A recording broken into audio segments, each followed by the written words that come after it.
Halo netizen, selamat datang dan salam kenal. Pada video perdana kali ini, Film Story akan mengulas cerita tentang perjuangan seorang kulit hitam menjadi penyelam elit Angkatan Laut Amerika. Film ini berjudul Man of Honor, dirilis tahun 2001, dibintangi oleh Robert De Niro, Charlize Theron, dan Cuba Gooding. Orang kulit hitam di Amerika pada masa itu dianggap warga kelas 2 yang tidak dapat bekerja pada tempat-tempat strategis dan elit. Di Angkatan Laut contohnya, orang kulit hitam hanya bisa bekerja sebagai juru masak ataupun petugas kebersihan. Namun dalam film ini diceritakan sejarah pertama di mana orang kulit hitam mampu menjadi anggota di kesatuan elit Angkatan Laut Amerika dan bagian strategis lainnya. Menjadi orang kulit hitam di Amerika pada masa itu sangat tidak menyenangkan. Kehidupan biasanya hanya dijalani dengan bekerja keras yang menggarap lahan milik orang kulit putih. Namun Carl Brashear bertekad membantu keluarganya keluar dari kemiskinan. Ayah Carl Brashear selalu memaksa anaknya menimba ilmu di sekolah, meskipun Brashear keras kepala ingin membantu ayahnya bekerja di ladang.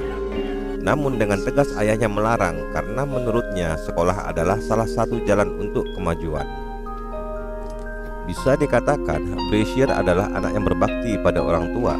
Berbeda dengan sebagian anak zaman sekarang yang senang kumpul-kumpul, jarang mandi, senang pujian, dan emosi yang tak terkendali. Perjalanan karir Brashear dimulai dengan pembantu juru masak di kapal Angkatan Laut Amerika. Setiap hari teman-temannya bercerita dan hanya pasrah dengan posisi mereka di kelas bawah. Tetapi dasar Brashear keras kepala. Dia dengan berani beradu kekuatan saat berenang dengan orang kulit putih yang berhasil dimenangkannya hingga menimbulkan polemik antar perwira tinggi di atas kapal. Di antara perwira-perwira tersebut ada yang membelanya, namun ada juga yang ingin menjatuhkannya, sehingga perjalanan karir Brashear semakin menderita. Tapi semua itu tidaklah membuat dirinya lemah. Tersebutlah Chief Billy adalah salah satu penyelam di Angkatan Laut yang termasuk tidak menyukai Brashear karena ia merupakan orang kulit hitam. Selain pemabuk, Chief Billy adalah orang yang temperamen dan emosian.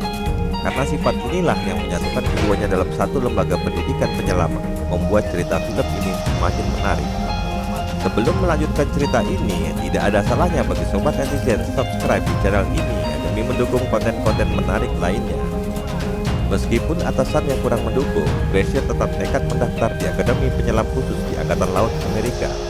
Dan kesulitannya dimulai dari hari pertama pendidikan.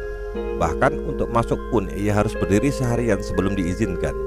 Terlebih pelatih di akademi tersebut adalah ternyata Chief Billy yang baru dimutasi karena menghajar dokter yang merawatnya hanya karena salah ngomong.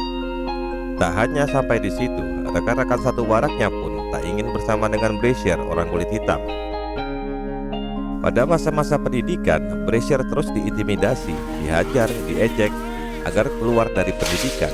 Namun tekad dan kemauannya sangat kuat hingga dia menahan semua penderitaan. Selain kekuatan fisiknya, satu-satunya kelemahan Brashear adalah akademik. Maklum, dia lebih banyak membantu ayahnya bekerja ketimbang sekolah. Hal inilah bisa menjadi penyebab kegagalannya dalam pendidikan selam. Lagi-lagi ada pelatih yang diam-diam ternyata iba dan memberi informasi di mana dia bisa belajar. Tanpa berpikir panjang, Brashear pergi ke sebuah tempat yang dikatakan oleh pelatihnya tersebut, yang ternyata tempat itu adalah sebuah perpustakaan. Di sana Brashear mencari seorang yang mau mengajarinya. Bisa dipastikan rata-rata mereka menolak karena mereka yakin Brashear tidak akan pernah lulus menjadi penyelam. Jadi sia-sia gitu. Hingga akhirnya dia menemukan seorang cewek yang berhasil dia yakinkan bahwa dia akan lulus pendidikan. Dan ternyata cewek inilah yang menjadi medan tempurnya Brashear. Berkat pengajarannya, dengan perlahan Brashear mampu mendapatkan hasil ujian yang lebih baik. Pada suatu ketika, Brashear mendapat kabar kematian ayahnya yang sangat disayanginya. Saat dia tengah bersedih, bertemulah dia dengan istri Chief Billy yang sama bersedih. Lalu mereka berdua pergi ke sebuah bar. Dan dari pertemuan itu, maka dengan perlahan Brashear mengetahui kehidupan pribadi Chief Billy. Dalam bar itu, istri Chief Billy sengaja membawa Brashear supaya mendapat perhatian dari Chief Billy. Tetapi Chief malah salah sasaran. Bukannya menglihatin istrinya, malah mengajak Brashear beradu nafas. Brashear yang sedang dalam kondisi sedih karena mendengar berita kematian ayahnya, langsung menyetujui tantangan pelatihnya itu, meskipun pendidikannya menjadi taruhan. Dan akhirnya karena kesombongan pelatihnya itu, dengan susah payah Brazier berhasil mengalahkannya dengan membuat Chief Billy hampir kehabisan napas. Meskipun demikian, Chief Billy tetap mendapat tekanan atasannya agar tidak meluluskan Brazier karena hal ini memalukan. Diam-diam ternyata Chief Billy mulai menghargai Brazier sebagai seorang pejuang yang tangguh. Tibalah masa ujian penentuan atau kelulusan penyelam. Brazier yang sudah diingatkan untuk tidak datang oleh Chief Billy ternyata nekat datang, membuat Chief Billy terkejut. Dipikirnya mau mati nih orang. Saat semuanya sudah turun ke air, Chief Billy memerintahkan untuk merobek tas peralatan Brazier dan melemparnya ke air agar Brazier gagal menyelesaikan tugasnya.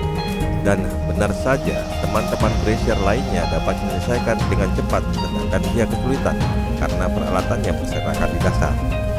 Waktu terus berlalu hingga malam hari. Chief Billy mulai khawatir akan nyawa Brazier. Dia merasa tidak enak telah memperlakukannya demikian. Hal itu terpaksa ia lakukan karena desakan dari atasannya yang memintanya mati-matian untuk tidak meluluskan Brazier. Dengan penuh gelisah, Chief Billy akhirnya memutuskan mengangkat Brazier apapun yang terjadi. Ternyata sebelum naik, Brazier memberi tanda ia sudah selesai setelah 9 jam di dalam air. Ternyata aksi konyol atasannya tidak sampai di situ. Ia malah teriak-teriak sambil meneriaki maling, namun Chief Billy gak peduli dan tetap mengangkat Brazier. Betapa terkejutnya Chief Billy, ternyata Brazier berhasil menyelesaikan tugasnya meski ia sudah seperti ikan beku. Akhirnya, dengan kagum dan iba, Chief Billy meluluskan Brazier menjadi penyelam kulit hitam pertama dalam sejarah Angkatan Laut Amerika. 9 hours 30 more minutes. Perfect assembly. Setelah lulus dari pendidikan, perjalanan karir Brazier tidak berjalan mulus. Pada suatu ketika, dia harus mengalami kecelakaan dalam misi penyelaman. Hal ini mengakibatkan salah satu kakinya hancur dan terpaksa diamputasi. Kejadian ini mengancam karir Brazier hingga bisa menyebabkan ia pensiun dini. Lagi-lagi Brazier keras kepala dan bertekad untuk membuktikan kemampuannya agar tetap dapat bekerja menjadi penyelam di Angkatan Laut. Namun, di awal latihan fisiknya, Brazier menjadi frustasi karena ketidakmampuan fisiknya. Chief Billy yang saat itu berada di pusat rehabilitasi karena menyerang atasannya, mengetahui berita kecelakaan Brazier dan memutuskan untuk memberi bantuan agar Brazier mampu melanjutkan karirnya. Melihat pelatihnya datang, semangat Brazier berkobar kembali. Ia bertekad harus membuktikan kemampuannya meskipun istrinya seperti ayam sayur. Tibalah di masa-masa penentuan sidang kelayakan. Brazier dites menggunakan baju selam tipe baru. Lagi-lagi hal ini supaya Brazier gagal ujian. Chief Billy yang pada awalnya berada di luar ruang sidang sudah emosi dan memaksa masuk ke ruang sidang demi memberikan semangat untuk supaya Brazier dapat menyelesaikan tugasnya. Setibanya di dalam, Chief Billy berusaha untuk memberikan pengecualian, namun lagi-lagi permintaan ini ditolak oleh hakim sidang. Semua itu dilakukan agar supaya Brazier gagal dalam melanjutkan tugasnya. Dengan terpaksa dan dengan susah payah, Brazier bangkit dan wajib menyelesaikan 12 langkah untuk bisa bekerja lagi. Di tengah tes ia hampir menyerah karena keberatan. Tapi Chief Billy mengorbankan semangat juangnya dan pada akhirnya dengan lemas dia berhasil menyelesaikannya. Demikianlah sobat netizen, ulasan film Man of Honor yang penuh berisi pelajaran dan perjuangan hidup dari seorang yang dianggap kelas bawah. Semoga kita bisa mengambil hikmah akan arti perjuangan hidup ini.